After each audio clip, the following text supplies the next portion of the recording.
Samahan ko talaga sa sukulungan. At least mayroon siyang masayista doon. Iregalo ko siya sa buong mundo. Sobrang yabang mo, Digong Duterte. Sobrang yabang, sobrang takaw, lahat talang pera, lahat ng klaseng sindikato, tintira niya. Isabi ko na ito talaga in public. Sobra na ang ginawa ni Duterte. Pinapatay niya ang mga Pilipino hanggang sa buong Pilipinas na, hindi lang Davao.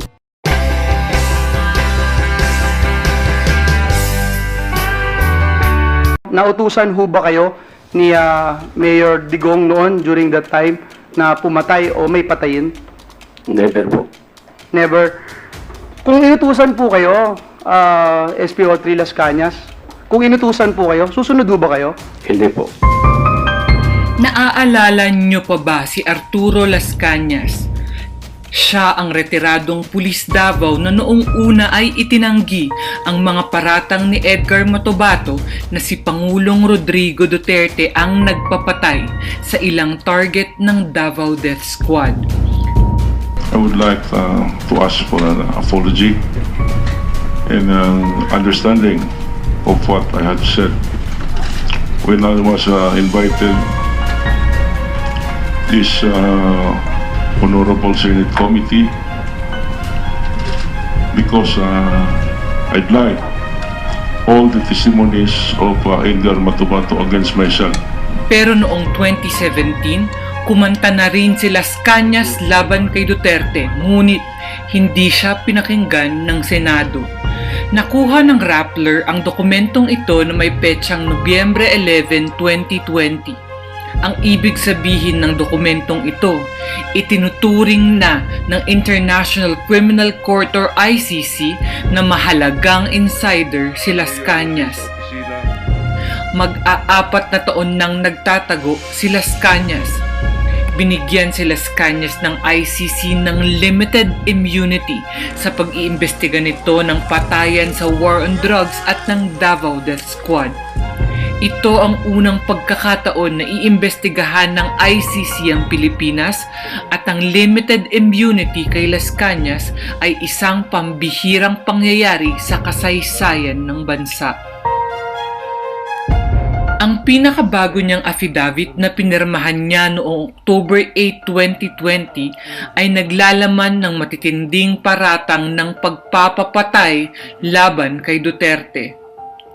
At sa umano'y mga nagbaba ng utos o di kaya'y nakakaalam tungkol sa mga ito, gaya ni na Senador Ronald Bato de la Rosa at Bongo. Si Go tumatakbo sa pagkapangulo.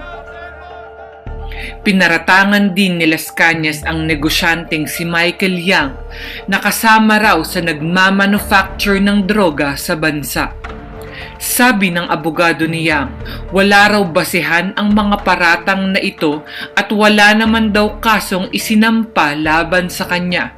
Cleared na raw siya ng hepe ng Philippine Drug Enforcement Agency.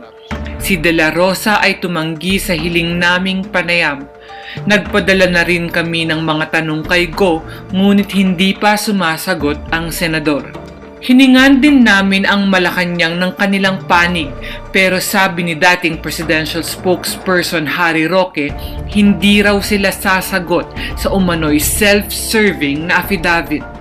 Hanggang hindi raw nalilitis at napatotohanan ang mga pahayag sa affidavit na natiling sabi-sabi o hearsay ang mga ito. Nakapanayam ng Rappler si Las Cañas at kinumpirma niyang kanya nga ang affidavit na isinumite sa ICC noong Oktubre 2020, isang buwan bago siya bigyan ng limited immunity ng korte. I've been a policeman in Davao City for 34 years and 8 months. I was one of the original members of the Duterte Death Squad. Ang patayan sa Davao City ay inimbestigahan na noon ng Commission on Human Rights sa ilalim ni Laila de Lima, ang senador na ipinakulong ni Duterte nang siya'y maging pangulo. Ayon kay Las Cañas, naniwala siya noon na makabubuti sa kanilang lungsod na patayin ng mga kriminal kasama na ang mga drug lord hanggang sa may mga ipinapapatay na kalaban sa negosyo. May nadamay din daw na inosente, tulad ng ipinapatay na pinaghinalaan nila noong kidnapper na nagngangalang Mr. Patasaha. Inabangan daw nila ang sasakyan ng lalaki pero kasama nito ang buo nilang pamilya, kasama ang buntis na asawa at maliit nilang anak. Ang utos daw ni Duterte, itumba ang buong mag-anak at mula noon ay minumulto na raw siya ng bata. Hanggang ngayon ay kaya pa raw niyang ituro kung saan nila inilibing ang pamilya Patasaha. Idinetalye ni Las Cañas ang mga operasyong kabilang siya, tulad ng pagpatay ng 11 Chinese noong Disyembre 2004 na nahuli sa isang raid sa isang shabu lab. Nang hingi na ang pasaporte ng mga nahuli, sinabi nilang nasa amo nila, si Michael Yang. Sa follow-up raid, mayroong 10 pang Chinese na dinampot. Pagkaraan, ibinalita ni Duterte sa media na pinalaya ang 8 sa 10, samantalang pinaghahanap pa umano ang mastermind na si Alan C. Walang binanggit tungkol sa 11 dinampot sa naunang raid. Sabi ni Las Cañas, patay na raw ang lahat ng hinuli nila sa unang raid, kasama si Alan C. Idinetalye rin ni Las Cañas ang pagpatay sa nasa 5 o 6 na construction workers sa Barangay Buhangin sa Davao City dahil sa suspetsang may alam sila sa isang shabu lab sa kanilang lugar. Sabi ni Las Cañas, may koneksyon din kay Michael Yang ang shabu lab na ito. Ayon sa may-ari ng subdivision, ang naghanap ng apartel ay si Sammy Uy. Ang lumipat sa unit, kaibigan daw ni Michael Yang. Si Uy nag-donate ng 30 milyong piso sa presidential campaign ni Duterte. Sabi pa ni Las Cañas, sumusunod lang siya sa utos.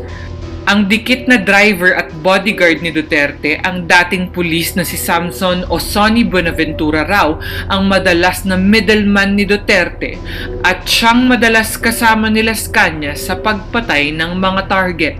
Pero may mga pagkakataong si Bongo raw ang tagapagbaba ng utos ni Superman, ang codename nila para kay Duterte. May pagkakataong si Bongo rin daw mismo ang nag-aabot ng cash reward kina Las Cañas. Sa aming bilang, batay sa affidavit ni Las Cañas, higit 100 ang pinatay ng Davao Death Squad mula 1988 hanggang 2015 bago tumakbo sa pagkapangulo si Duterte. Inililibing daw nila ang kanilang mga pinatay sa iba't ibang mass grave tulad ng Laod Quarry na ipinahukay noon ni De Lima at 2 pang mass grave sa Davao City at isang malapit sa Samal Island. Mula 2011 lang ang sakop ng investigasyon ng ICC dahil noon lang naging miyembro ng ICC ang Pilipinas. Isabi ko na ito talaga in public. Sobra na ang ginawa ni Duterte. Pinapatay niya ang mga Pilipino hanggang sa buong Pilipinas na, hindi lang Davao. Kasi si Michael Yang doon negosyante ito, Adre. Hindi naman ito sabihin mo na nagtatapon ito ng pera. May contact ito sa China na malalaking korporasyon at siya ang pagador, so made their entry here. Ano bang akala ko ba let us go to China and invite our the investors here? Ganito ipagtanggol ni Duterte ang kanyang dating economic advisor na si Yang mula sa pagkakasangkot sa mga maanumalyang kontratang ibinigay ng gobyerno sa Farmally Pharmaceutical Corporation sa panahon ng pandemya. Pero ayon kay Las Cañas, pati na rin sa Intel report na ngayon ay nagtatago na ring PDEA agent na si Eduardo Asierto, drug lord daw si Michael Yang. Sabi ni Las Cañas, si Yang ang boss ng isang Chinese na si Alan C. na isa sa mga naaresto sa raid nila noong 2004 at pinatay dahil iniutos ni Duterte. Paano siya nakasisigurong si Duterte ang nag-utos? Ang mga patayan daw na walang kinalaman si Duterte, may napananagot. Kung galing kay Duterte, yung sinasabi ni Sani Binibentora na clear na kay Mayor, ang mangyayari, si Mayor walang imik yan. Walang investigasyon, wala lahat yan. Ayon kay Las Cañas, noon pa man daw ay si De La Rosa na ngayon ay senador na ang kasabwat ni Duterte at may sarili rin daw na death squad si De La Rosa. Sabi ni Las Cañas, ang mga team leader gaya ni Bato ang unang nagpapagulong ng operasyon.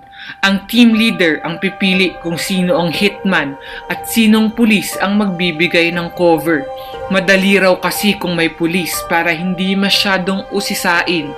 May mga peking ID na itatanim sa mga papatayin para maligaw ang investigasyon. Kung low profile ang biktima, sapat na raw ang 3 hanggang 5 taong magtutumba. Kung high profile, minsan daw 10. May ilang biktimang ipinalabas nilang nanlaban sa pulis. Katulad ng kwento ng higit 7,000 di umano'y drug suspect na pinatay ng pulis sa war on drugs ng Pangulo na si Duterte. Sa report ng ICC Pre-Trial Chamber, may malakas na koneksyon daw ang patayan sa Davao City kung saan sangkot ang Davao Death Squad sa patayan sa buong Pilipinas nang inilunsad ni Pangulong Rodrigo Duterte ang war on drugs. Kaya isinama ng ICC ang Davao Death Squad sa sakop ng kanilang investigasyon kung saan magiging witness si Las Cañas. Handa na raw si Las Cañas sa pwedeng mangyari sa kanya. Samahan ko talaga sa sukulungan. At least mayroon siyang masayista doon. Iregalo ko siya sa buong mundo. Sobrang yabang mo, Digong Duterte. Sobrang yabang, sobrang takaw, lahat na lang pera, lahat ng klaseng sindikato, tintira niya. Mayroon pa kaming napaluap na another municipal laboratory sa loob ng Green Heights Subdivision. Sa Apartel, ito nila yung second floor nila as Shabu Laboratory. Sino ang may-ari? Michael Yang pa rin. Ako mismo nag-imbestigar. Ang ginawa ni Duterte, pinagpapatay ang lahat ng mga construction worker na nagbigay ng impormasyon sa amin. Kasama, kung hindi ako nagkamali, kasama na doon yung pinaka-source of information namin, yung katulong na nilagay ni Michael Yang doon sa Apartel. Yun ang nag-info doon sa nag-info din sa amin na construction worker. Ito si Sani Binabentora ang nagbigay lahat ng impormasyon kay Duterte. Pinatay nila. Nung pinatay yung mga construction worker ni Binlaot ng kanyang grupo, nandoon si Sami Oy, personal. Nakita ko. Pati yung Chinese na babae na kunwari hinold up daw siya ng mga construction worker worth 10 million pesos.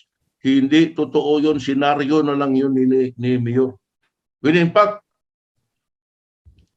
pinadala ni Mayor sa akin, sinamahan ko si Sami Oy at yung babaeng Pilipina, Chinese o Chinese Pilipina doon sa Marco Polo. At saka ginawa ni Mayor sa akin, kung ano daw ituro ng Chinese sa akin, pulihin at patayin na diretso. Yan naisip-isip ko. Kung nawalan ito ng mga assaulted jewelries worth of 10 million, bakit hindi sinabi ni Mayor sa akin? Siguruhin motor na at least mayroong ma-recover man lang o kalahati. Wala. Ipapatay diretso.